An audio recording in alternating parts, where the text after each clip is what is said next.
자, 민주당이 김홍일 방통위원장에 대한 이 탄핵 소추안을 당론으로 채택해 발의를 했습니다. 노동일 파이낸셜 뉴스 주필 이승훈 더불어민주당 전략기획위 부위원장과 함께 정치권 소식 자세히 짚어보겠습니다. 안녕하십니까? 네, 안녕하세요. 자, 야당이 이동관 전 방통위원장에 이어서 또다시 탄핵을 추진하자 야당은 습관성 탄핵이라고 맞받았습니다. 여야 입장부터 들어보겠습니다. 지금 현재의 그 2인 체제라고 불리는 방통위원 2명으로 방통위의 중요 의결이 이루어지는 이 상황 자체가 위법이라고 판단하고 있고요. 직권 남용을 이유로 탄핵안을 발의하는 것으로 이해하시면 되겠습니다. 의회 독주, 입법 폭주로도 모자랐던 것인지 21대 국회 때부터 나온 나쁜 습관성 탄핵병이 한치도 나아지지 않은 채 또다시 등장했습니다. 자, 민주당은 원래 이제 5인 체제 방통위 국회 추천 3인 상임위원 임명 없이 2인 체제로 주요 사항을 의견하고 있다. 이게 위법이다. 또 직권남용이다. 이렇게 이야기를 하고 있습니다. 어떻게 먼저 생각하시는지를 좀 말씀해 주십시오. 글쎄요, 이게 정치적으로 보자면 너무나 지나친 거대 야당의 독주, 독재라고밖에 볼 수 없는 거죠. 예. 지금 탄핵 사유가 방통위원회 운영 2명으로 하는 것이 이제 위법이다라고 얘기하는데, 네네. 지금 방통위법에 보면 2인 이상으로 할 수 있도록 돼 있습니다. 예. 법의 문제다 그러면 그걸 법을 개정하면 되는 것이고요. 만약에 지금 현재 다른 의원 추천이 안 돼서 그렇다면 민주당이 지금 추천을 해야 됩니다. 민주당이 추천을 안 하고 있습니다. 추천해서 빨리 그럼 위법상을 해소해야 되는데, 네네. 지금 현재 상황이 위법인데 민주당이 그러면 위법에 지금 방조하고 있는 거잖아요. 네. 그건 법적으로 안 되는 것이고요. 직무집행 과정에서 이제 위법 위헌 사항이 있고, 예. 그것이 중대해야 된다. 이건 탄핵 사유 아니겠습니까? 그런데 그걸 보니까 위법하다고 하는 건 좀 전에 방통위 이제 운영위원 그 문제고, 그렇죠. 나머지는 전부 부당하다든가, 부당한 YTN 취득 출자자 변경 승인, 방심위 관리 소홀, 에 따른 직무유기. 관리 소홀, TBS에 대한 관리 소홀 이런 것들이거든요. 네. 그러니까 부당하고 관리 소홀하고 직무에 소홀하다 이런 것들은 탄핵 사유가 안 되는 것이고, 아하. 조금 전에 얘기한 것들도 위법한 사항은 아니다. 예. 그러니까 이걸 가지고 얘기하는 것은 말 그대로 이제 의도적인 거죠. 지금 현재 박문진 이사 임기가 만료되어서 새로운 이사를 새로 선임해야 되는 것이거든요. 그렇게 될 때는 지금 야당이 지금 우위에 있는 예. 박문진 이사 힘이 좀 딸릴 테니까, 잘못될 테니까, 예. 역전될 테니까, 그렇게 되면 결국 문화방송에 대한 또 장악력이, 야당의 장악력이 예. 떨어진다. 예. 이거 가지고 탄핵한 의도니까, 예. 장관 탄핵, 검사 탄핵, 또 지금 방통위원장 한번 탄핵을 시도했었잖아요. 거기다가 또 판사 탄핵까지 한다고, 대통령 탄핵까지 한다고. 예. 이거야말로 거대 야당의 독주, 독재라고밖에 할 수 없는 거죠. 알겠습니다. 그러니까 민주당에 왜 이렇게 했는지 입장까지를 다 지금 이야기를 해주신 것 같아요. 총괄적으로 다 얘기를 해주셨는데, 그 중에서 하나가 민주당 몫의 추천이 있었는데 민주당이 추천을 안 했다는 얘기하고요. 국민의힘이 언론 장악을 위한 것이다라는 지적에 대해서는 어떻게 생각하십니까? 언론 장악이라고 하는 것은 민주당이 할 수 없죠. 네. 방송통신위원장이 어떻게 언론을 장악하는지 문제이기 때문에 예. 민주당이 장악한다. 이것 자체는 장악을 저지하기 위한 것이다. 이렇게 말씀드리고요. 네네. 그렇습니다. 비정상이 되면 정상으로 바꿔야 되죠. 방송통신위원회가 총 위원이 5명인데 2명만 가지고 1년 가까이 끌어가고 있어요. 그러면 민주당에서 최민희 의원 등 이렇게 방통위원을 추천했습니다만 대통령이 임명을 안 하고 계속 갔거든요. 그러면서 2인 체제로 가면서 YTN 민영화라든가 또는 이제는 MBC 박문진 이사진 교체까지 굉장히 중요 사안을 다 2명이 결정하겠다는 것 자체가 굉장히 비정상적이다. 예. 그래서 이게 지금 대통령이 임명한 인 그리고 야당이 2명, 여당이 1명이에요. 그러니까 위원 5명이 다 채워진다 할지라도 대통령의 의도대로 갈 수 있음에도 불구하고 왜 2인 체제로 이렇게 위법적인 상태를 지속하는지 네. 저는 좀 이해가 정말 안 되거든요. 예. 그래서 중요 사항에 대해서 빨리 김홍일 위원장이 직무 사퇴를 하는 것보다 야당 추천 받고 여당 추천 받아서 정상한 이후에 MBC 박문진 이사진을 꾸리면 되는 것이지 알겠습니다. 이런 위법 상태로 계속 지속하는 것들은 예. 굉장히 비정상이다 이런 말씀드립니다. 일단 재적 의원 과반이 이제 찬성을 하면 이제 탄핵이 진행이 되지 않습니까? 일각에서 이제 김홍일 위원장이요. 직무정지를 피하기 위해서 이동관 전 위원장처럼 탄핵안 표결 전에 자진 사퇴할 가능성도 있다. 이렇게 이야기가 나오고 있는데 이렇게 절차상에서는 어떤 상황이 벌어질 것으로 예상되세요? 뭐 지금 충분히 있죠. 우리가 지난번 이동관 그러니까, 그 예. 방통위원 탄핵에서 봤지 않습니까? 네네. 뭐 민주당이 발의했지만 표결하는 날 미리 사퇴해 버리니까 아무 네. 의미가 없어져 버리는 거죠.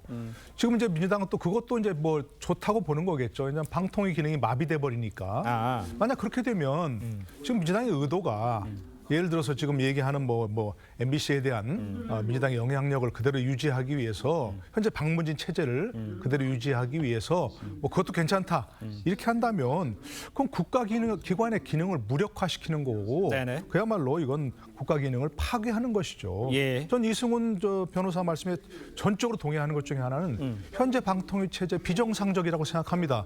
5인 체제인데 2인으로 계속 운영하는 게 말이 안 되죠. 아까 보니 엄격하게 따지면 위법은 아니지만 바람직하지 않은 것이고 빨리 정상화를 시켜야죠. 예. 그럼 지금 거대 야당에서 여당 보고 당신들도 한 명 추천하고 우리도 2명 추천하겠다. 빨리 정상화 시키자. 이렇게 해야 되는 것이지 그걸 그럼 방통위원장을 탄핵하겠다 얘기하는 것은 전혀 다른 그런 얘기라고 할 수 있는 거죠. 지금 말씀하신 그 방문진 체제의 무한 전장을 위해서 이제 교체돼야 되는데 그걸 못하게 하기 위해서 하고 있지 않느냐 이런 지적에 대해서는 어떻게 생각하십니까?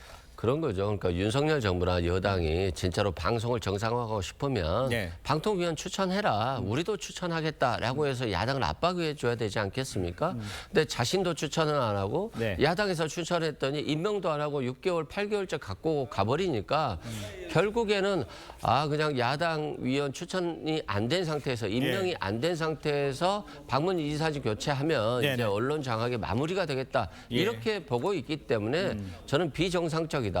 그리고 더 좀 우픈 현실은 네네. 대통령이 2명 임명하고 여당이 1명 임명하고 야당이 2명 임명해도 어차피 3대2로 대통령 의도대로 갈 수가 있어요. 그렇다고 한다면 이렇게 방문진 이사진을 정말로 교체하고 싶으면 야당 의원, 여당 의원 다 임명한 이후에 법대로 교체하시면 돼요. 그럼에도 불구하고 왜 이렇게 우리가 일반적으로 모든 위원회가 과반 출석에 과반 찬성이잖아요. 근데 5명 중에 2명 가지고 어떤 국가 중대사를 결정한다?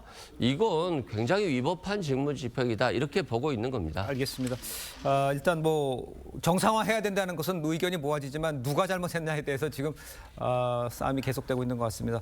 자, 다음 이야기도 좀 해보도록 하겠습니다. 국민의힘 당권 경쟁이 지금 본격화되면서 한동훈 후보에 대한 이 다른 후보들의 집중 공세가 지금 이어지고 있죠. 한동훈 후보 반응까지 함께 이어 들어보겠습니다. 뭐 어제도 이제 많은 당원들하고 이야기를 했는데 그분들은 조금 생각이 그냥 인기와는 좀 생각이 다르게 생각하시는 것 같아요. 정말 당을 걱정하니까 이 근본적으로 당을 어떻게 바꿀 것이 있느냐 이렇게 생각하는 것 같더라고요. 그래서 경험이 없는 그런 발상 때문에 탄핵 초시계를 지금 작동을 시켜놓은 것에 말려드는 선진하고 위험한 그런 정치에 몰고 가는 겁니다. 한동훈발 무슨 그 순직 해병 특검법이 나왔습니다만은 대통령실의 반응이 뭡니까? 전륜입니다. 전륜이라는 게 뭡니까? 한마디로 당시하고 관계를 절단했다는 겁니다. 이거. 인신공격성 발언들을 많이 하시고 그 수위가 점점 높아가고 있는 것 같은데요. 저는 우리 보수 정치가 우리 지지자들만큼 품격 있어졌으면 좋겠다라는 말씀을 드립니다. 저렇게 얘기한 것뿐 아니라 이 특정인이 비례대표를 2번 받았다. 이 캠프의 보좌관을 파견해서 개파 정치를 한다. 지금 점점 더 한동훈 후보에 대한 공세는 수위는 높아지고 거칠어지는 상황. 이렇게 보면 어대한이라는 이게 흔들린다고 보십니까? 어떻게 봐야 되는 겁니까? 뭐 지금 보면은 어대한이라고 장담하기 어려운 상황이 이미 됐지 않겠습니까? 뭐 나경원, 원희룡, 한동훈, 그다 윤상현, 윤상현 의원이 먼저인가요? 그렇게 좀 가나순을 하자면 그런데 나름대로 다 득표력 있는 분들 아닙니까? 중진들이고 뭐 한동훈 전 위원장은 아직 뭐 초선도 아닙니다만 나머지 분들은 상당히 중진 정치인들이고 득표력 있는 분들이니까 1차에서 한동훈 전 비대위원장이 50%를 넘어가지고 네네. 승부를 끝낸다. 그렇게 보기는 어려울 것 같아요. 현재 상황으로. 예, 현재 상황에서는 뭐 그렇다면 2차 결선 투표에 가면 나머지 주자들이 전부 2등한 사람을 몰아준다. 네네. 뭐 한 위원장이 1차에서 뭐 과반을 하지 못하지만 1등을 한다는 거 전제로 해서 말씀드리면 그렇다는 얘기입니다. 예. 그렇게 되면 승부가 뒤집힐지도 모르니까 어디한 분위기는 좀 가셨다. 하지만 한동훈 전 위원장이 역시 많은 여론조사에서 예. 지지도를 벗고 있으니까 나머지 2, 3, 4위 후보들이 집중 공격하는 건 당연하지 않습니까? 예. 그런데 그것도 사실은 지켜야 할 선이 있는 거죠. 알겠습니다. 당권 주자들이 자신들이 후보가 다시 대표가 되면 이 당을 어떻게 바꾸겠다. 그래서 국민의 지지를 어떻게 얻어오겠다. 예. 정권을 성공시키겠다. 그래서 다음 대선에 성공하겠다. 이런 쪽으로 좀 포지티브한 쪽으로 긍정적인 쪽으로 가야지. 예. 한동훈 위원장만 집중 공격한다고 해서 자신들의 어떤 지지율이 오르는 건 아니니까 뭐 절제가 필요하다 할 수밖에 없죠. 그러니까 저런 공격이 이제 2등을 하기 위한 공격이다. 결선에 가기 위했다 이런 지적도 있잖아요. 근데 오늘 이야기 들려오는 게 한동훈 위원장이 부산에 갔는데 장제원 의원 지역구에도 못 만나게 되는 상황이 됐다는 거 아니에요. 그러니까 좀 주요 인사들은 못 만나는 상황이고 그래서 이제 당협위원장이라든가 이제 밑에 있는 권리당원들 위주로 이제 만나는 거잖아요. 이런 분위기가 오히려 한동훈 위원장한테 득이 될 수도 있는 상황입니까? 어떻게 봐야 됩니까? 저는 뭐 득이 될 수도 있다 이렇게 생각을 해요. 예. 왜냐하면 국민의힘 지지자들이든가 당원들도 이렇게 생각하지 않겠어요. 민주당을 이기려면 국민의힘이 변화해야 되는데 누가 당대표가 됐을 때 가장 변화할 수 있느냐라고 생각했을 때는 한동훈이 윤석열 대통령을 넘어설 수 있는 거 아니야 이런 생각도 해볼 수 있고 나머지 후보들은 다 자신은 윤석열 대통령과 친하다 또는 비유는 아니다 뭐 이런 식의 그러면서 한동훈 전 장관을 공격하고 있기 때문에 예. 결국에는 윤석열 대통령의 국정 방향을 바꿔줄 수 있는 사람은 그리고 민주당에 끌려가지 않을 사람은 한동훈밖에 없는 거 아니야 이런 생각을 가질 수도 있을 것 같아요. 그래서 만약에 영남 지역에서 전략적 투표를 한다라고 한다면 예. 당연히 한동훈 전 장관을 지지할 수도 있겠다.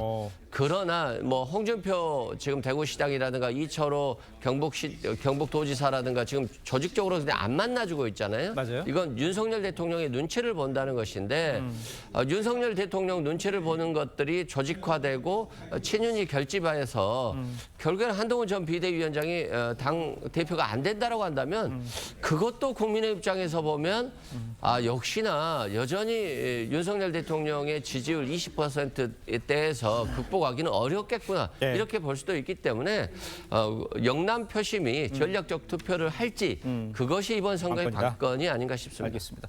자, 민주당 전당대회 소식도 짚어보겠습니다. 이재명 전 대표의 이 단독 출마 가능성이 큰 상황인데 후보 한 명일 때 이제 추대를 할지 이제 찬반 투표를 할지 오늘 결정이 될 것 같은데 어떤 방식으로 할 것 같아 보이세요? 이제 경쟁적인 요소, 또 흥행적인 요소를 한다면 찬반 투표를 해야 될 것 같아요. 예. 근데 이제 각 시도마다 돌아다니면서 찬반 돈이 투표하고 또 이재명 대표의 지지율이 몇 프로다 나왔을 때 예. 어떤 논란의 소지가 될 수 있기 때문에 네. 차라리 경쟁자가 없으면 추대하는 게 낫지 않아라고 이제 얘기를 하는 건데 예. 저는 당심과 민심을 잘 살펴서 국민들이 원하는 방향으로 결정을 하는 것들이 낫지 않을까. 예. 그 방향을 만약에 찬반 투표라고 한다면 찬반 투표로 가는 게 맞지 않을까 싶고요. 예. 또 지도부 내에서는 오히려 경쟁자가 누구 나와줘야 되는 거 아니야 이런 생각들도 많이 하고 있거든요. 그래서 어떤 지지자들의 생각과 지도부 내의 생각은 조금 다른 면이 있다 이렇게 말씀드립니다. 그러니까 예. 그 지금 민주당이 어떤 정당입니까? 정말로 우리나라의 민주주의를 이끌어온 그런 정당이라고 자부하지 않습니까? 네. 근데 그 대표를 추대한다고요? 찬반 투표한다고요? 말이 안 되죠. 누군가 나와야죠. 예. 지금 물론 분위기는 거기도 뭐 어대명이고 뭐 또대명이고 그러기 때문에 그러니까요. 더구나 또 뭐 이른바 강성 지지층이 뭐 출마할 움직임인 사람들한테 뭐 비난 문자를 보내고 한다는데 그러니까요. 그런 걸 당연히 극복해야죠. 그건 누군가 나와야 된다고 생각하고 나올 거라고 생각합니다. 물론 지금 많은 사람들 중에는 박용진 의원의 운명을 보니까 도저히 못 나가겠다 할 수는 있겠지만 그러니까요. 그런데도 용기를 못 내는 사람이 무슨 정치를 하겠습니까? 그러니까 민주당에 있는 그 수많은 뭐 지금 170명이 넘는 의원들이 그리고 또 원외에도 많은 좋은 사람 있지 않습니까? 예. 그런 사람이 나서야 되는 것이지 예. 눈치 보고서 안 나서고 그러면 영원히 이 사람 정치적으로 클 수 있는 기회를 놓쳐버리는 거예요. 이재명 대표 체제가 영원히 가겠습니까? 지금 나서서 뭔가 정치적으로 위상을 확보해야 그 이후에 정치적으로 클 수 있는 그런 기회다 이렇게 생각합니다. 예, 근데 이제 현실적으로 유인태 전 사무총장도 얘기했듯이 지금 나오면 도란이 할 정도의 상황이니까 그렇게 넉넉하게 당당하게 나설 수 있는 상황은 쉽지 않아 보이는 상황인 것만은 맞는 것 같습니다. 자, 이런 상황에서 강성 지지층과 이 친명계가요, 김동연 경기도지사를 향해서 아주 맹공을 퍼붓고 있는 상황입니다. 왜 그런가? 이화영 전 부지사 측이 자료 요청을 경기도가 거부한 것을 두고 지금 반발이 거센 상황입니다. 글쎄요, 이거는 어떻게 보십니까?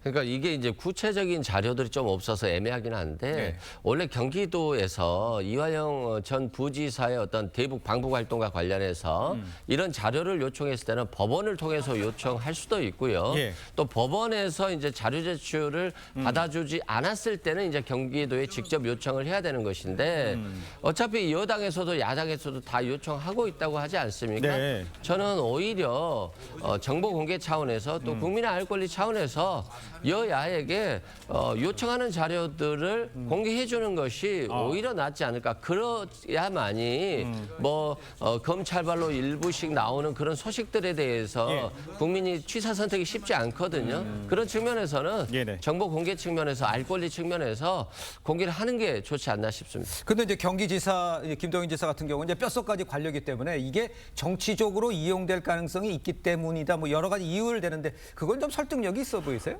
글쎄요. 저도 이승훈 변호사의 말씀에 동의하는 것 중에 하나가 네네. 이게 만약에 이제 이화영 피고인 그 전 측 부지사의 재판에 필요하다. 네네네. 그럼 항소심 재판부 요구해서 달라고 하면 되는 겁니다. 그러면 그걸 바로 또 피고 측이 받을 수 있는 것이고. 예. 그다음에 이재명 대표의 재판에 필요하다. 그럼 역시 마찬가지입니다. 재판부에 요구해서 이거를 보고서를 봐야 네네. 아태평화위 결과 보고서라고 얘기하는 건데 예. 이 보고서를 봐야만 피고인의 재판 진행에 꼭 필요하다, 방어에 필요하다 하면 얼마든지 법적으로 할 수 있는 게 있습니다. 근데 왜 지금 그런 절차를 밟지 않고 이렇게 얘기하는 것은 김동연 지사의 의도가 어디 있던 간에 사실은 이재명 대표의 어떤 이 문제가 이재명 대표 재판에 문제가 있다. 이런 걸 부각시키기 위한 정치적인 행보지 저는 올바른 행보는 아니라고 생각합니다. 김동연 지사를 공격하는 입장, 이게 이제 과유불급하다 이런 이야기도 있잖아요. 오히려 이게 김동연 지사를 키우는 거 아니냐 이런 지적에 대해서는 동의하십니까? 충분히 그럴 수도 있을 것 같아요. 김동연 지사에 대해서 국민들의 관심이 별로 없거든요. 네. 특히 정치적 비수기고 그럼에도 불구하고 이런 것들을 공격했을 때는 김동연 지사가 이재명 대표의 대항마가 될 수 있지 않냐 이런 생각들을 가질 수 있을 것 같고 또 마찬가지로 한동훈 전 비대위원장도 원래 출마할 생각이 없었는데 네네. 홍준표 대구시장이 자꾸 얼라라고 하니까 얼라라고 하는 걸 좀 아니라고 보여주고 싶지도 있을 수 있지 않겠어요? 그런 측면에서 좀 과유불급한 측면이 충분히 있는 것 같다. 그리고 자료 공개는 비공식적인 루트를 통해서 충분히 요청하는 것이 맞지 않나 싶어요. 알겠습니다. 김동연 지사가 친문 인사를 영입하는 이런 것들 통해서 대권 행보다라는 지적에 대해서는 어떤 평가를 내리실 수 있을까요? 충분히 그렇게 볼 수 있지요. 경기도지사가 됐으니까 이제 정치인이 되지 않겠습니까? 예. 자치단체장이라면 선거를 거쳤으니까 예. 더구나 이재명 대표의 사법 리스크는 어떤 결과가 나올지 모릅니다. 그렇죠. 그렇기 때문에 그에 대해서도 충분히 준비하고 있을 필요가 있고 네. 본인도 지금 다음 대선에도 생각이 있다는 여러 가지 얘기가 있으니까 네. 그런 걸 충분히 정치적으로 평가할 수밖에 없는 거죠. 알겠습니다. 자, 오늘 두 분 말씀은 여기까지 듣겠습니다. 고맙습니다.